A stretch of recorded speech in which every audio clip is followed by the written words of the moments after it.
La culture du blé, cette céréale miraculeuse indispensable pour nourrir les hommes, respecte un calendrier ancestral.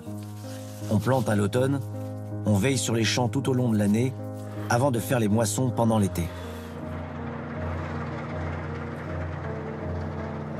Les archives de la famille de la Cour retracent le travail de 8 générations qui se sont succédées sur ces terres du Vexin que l'on appelle le grenier à grains du pays, au nord-ouest de Paris.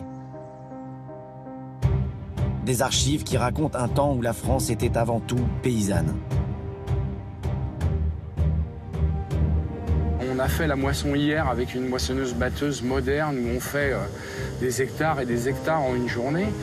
Mais là, ils étaient quand même très nombreux. Il y avait 100 personnes qui travaillaient tous les jours. Une France rurale qui, au début du XXe siècle, rassemblait encore les 2 tiers des travailleurs français et produisait l'essentiel des richesses du pays. À la moisson, beaucoup de travail. Ils ramassaient tout à la main. Donc ils coupaient les céréales à la faux. Ils faisaient des gerbes. C'était lié à la main. Et ensuite, c'était chargé dans des grands chariots, comme ça, qui étaient tirés par des bœufs ou par des chevaux.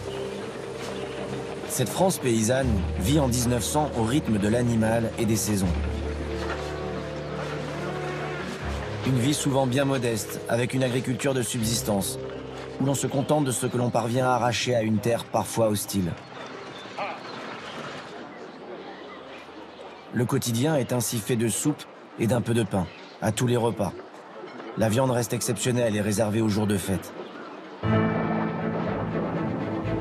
Soumis aux aléas du temps et aux caprices du destin, les paysans sont comme les damnés de la terre, sans cesse renvoyés à leur labeur sans fin, piégés dans un monde pétri de traditions et qui semble immobile. Un monde souvent méprisé par ceux qui sont parvenus à s'en extraire et qui vivent désormais à la ville. La littérature de l'époque multiplie les descriptions